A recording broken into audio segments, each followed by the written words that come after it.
Hi guys, this is Alexis from Tailored Motor. This time I want to talk about entrepreneurship, building a startup, and the difficulties in hiring people. I mean, if you are a startup in a very early stage, no funding, no prizes won, and you just have an idea, and you did some research around it, you think, okay, but there is a market, there is a way to build it, whatever it is. How do you find the people that will come with you on that roller coaster ride? And yeah, because that's one of the most important things. As you can read everywhere, investors look for the team. They want a well-balanced team of people that are able to bring the power on the road. And since it's my third startup at the moment, and I went through that hiring process several times, meeting the wrong people many times, meeting the right people a few times, I just want to share what I noticed. So,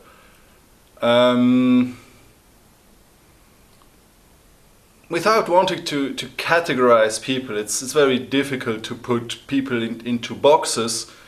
Let's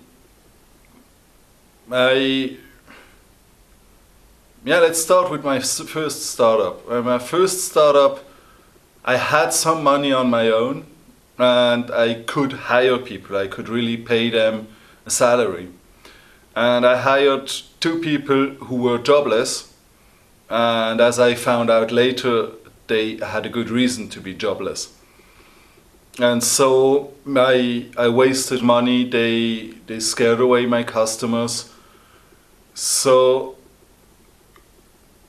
try to avoid, if you see signs, try to avoid hiring people who are desperate, who just want some kind of job. The same is what I noticed later on is students needing an internship somehow.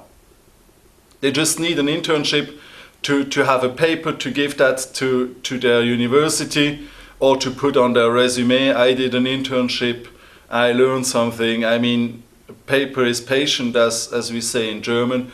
So they will just work to have a paper, and usually the ones that contact you without you reaching out for them often are those who just are too late. They need to start their internship in just 1 month, and they forgot to reach out for people, or they reached out to so many people with unprofessional documents that they were turned down. And so you end up being the one that gives them the opportunity to have an internship.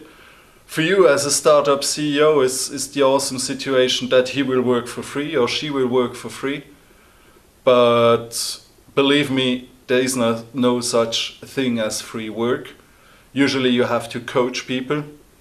And I experienced many times that the coaching I spent to try to get the right results out of people was more work than what I got from these people.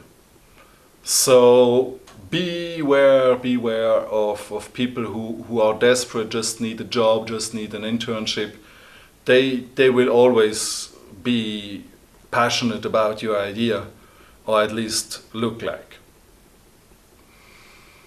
Then recently I met someone who is coming from a big corporation, from a big company, somehow sick of that corporate life. In the meantime, he enjoys a lot that comfort he has, and to know that you have someone covering your back. And I mean, I've read in several startup blogs or wherever, I mean, I don't remember what is all the stuff I read, but I read certainly several times beware of hiring corporate people into a startup because it's so much two different mentalities, two different ways of doing business. I mean, in a startup, you do whatever you have to do. In a corporate world, you do the job you are assigned to, and if you do something that is too far away from your assigned field, you even risk losing your job in a corporate environment. In a startup environment, it's exactly what's needed. People having always their eyes open and their hands ready to do what needs to be done. And I think that after some years, maybe decades of corporate life, you become kind of risk averse, and you're always carefully evaluating every single decision instead of just trying it out and iterate fast if it fails. Loud people, passionate people, people who are very, very good at communication, at selling. You should think, yeah, great, I need a salesman in my team. But in the meantime, I think I never was as much let down as it was by marketers. So many people told me, yeah, I love your product, yeah, we're gonna sell it, we're gonna make a huge buzz over social media and stuff like this, and yeah, let's make a concept. And everyone loves to make concepts, especially in marketing. Yeah, we make a crazy brainstorm around some marketing ideas, and at the end of the brainstorm you're like, okay, we make that viral video. Yeah, okay, and then I'm okay, what's the storyline? And you have to write it down. What's the story of that video? What takes do you want to make? What actors do we need? What material do we need? Do we need maybe a GoPro to film from there? Do we need a high-res camera with a tele to film from over there? I mean, making a good video is a really load of work. You see that video I make now, it's not what I would call professional, but I at the moment want to push out content. But I think it's, if you're advertising a product and you want to really look professional, you will probably spend a few weeks making that video. You will spend a few days filming it. Or if you really have everything perfectly planned, you can shoot that video in one day, in a few hours. But then you spend a few weeks before in preparation. But now I see I go completely off topic talking about videos. What I wanted to talk about is about marketing. Yeah, I mean, if you are the marketeer of a startup company, you will be the one that ends up making the script for the video. You will probably even be the one setting up the camera and being in front of the camera, and in the meantime try to figure out how to set the sound right. Because a startup has no money. I mean, it's too easy to use 20K to hire a professional film team. That's not the way it goes for a startup. And same is for social media. Having some ideas is not the same than pushing out great content day by day. So be careful about the people who are too enthusiastic and at the first moment, because that's the euphoria of the beginning that usually goes down over time. And I've seen that so many times. People who are so passionate, and a few days later, a few weeks later, they're like, yeah, but you know, I'm not so sure, I have to consider options. And so maybe even the quiet people, the people who just quietly tell you, yeah, let's work on that, are the people that will keep on for a longer time. I mean, my co-founder at Everycook, who is now the CEO of Everycook, I would never have expected that. he's a very quiet and calm guy. And when I was like, yeah, we have to shut down every cook because I have to get a job, he was like, no, we don't shut down. I take over and you go get a job, and we try to figure it out somehow. But I spent too much work into this, so I would quit it now. Let's give it a try for a bit longer. And he put money into it. He took the whole responsibility. I would never have expected that from him. I mean, yeah, if you have someone who's very enthusiastic, very loud, and so you think, okay, that's the guy who will stand in front of everyone, and even if the shit hits the fan, he will stand there and tell, hey, sorry, it didn't work out. But having someone who prefers to be in the background, making that step to a position where you take the risk that someone comes and blames you, I mean, that's the people you need for a startup. And I'm very convinced that you will probably find these people 1 in 10,000. It's not 1 in 1,000. I mean, considering all factors you are looking at, because you need first to get that person convinced by your idea, by your person, and then you need to have that person the right personality.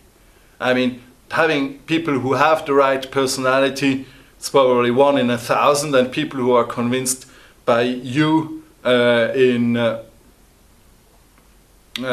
you and your idea and stuff is probably 1 in 10 or 1 in 20, and so you end up by 1 in 10,000. And how to find them, I can't give you a secret recipe. I tried a lot to go to all kinds of events where startup people meet. There are in Switzerland sometimes startup speed dating events. I think that's a good idea, where you really have people looking for a startup and startups looking for people coming together at an event that is dedicated for that. I think that's a good base to find the right people. Going at some pitching events, some networking events is probably not the right idea, because you will find so many people who are just trying to sell their idea, who have their own project, and if they have their own project, they are too busy to join your project. So yeah, I mean, if you see this and maybe you want to hire me for your startup, never say never. Contact everyone. I mean, that's what I said in 2 videos ago. Always reach out. I mean, a no is no, it doesn't hurt you. So maybe I can help your startup and I have to freeze tailored motor. Who knows? I don't know what's your idea. I don't know who you are. I try to keep agile. In the meantime, not to lose my goals. And of course, in the opposite, if you think Tailored Motor is a great project, wherever you are, join us and we give it a try, because in the end it's all about trying and failing like everything else. So since I failed many times at recruiting people, I start seeing the warning signs earlier, and I directly contact the people. Look, do you think, what are your concerns? Why are you not as enthusiastic anymore as you were before? And then that's important, that as a CEO you let go the people who are not fully into it, because at the end it's just a waste of time. So if someone is not passionate about it, it's the hardest step. I mean, it's the hardest step as a startup CEO to fire someone. Even if you didn't pay him, even if he didn't work for you, at some point you found that agreement, let's do something together, and that breakup is, even if it was not signed or nothing, that breakup always is a hard step. And it's one of the skills you need to have as an entrepreneur, as a CEO. And so, yeah, that's the point about what I think about hiring people in a startup. Thank you for watching, and bye bye.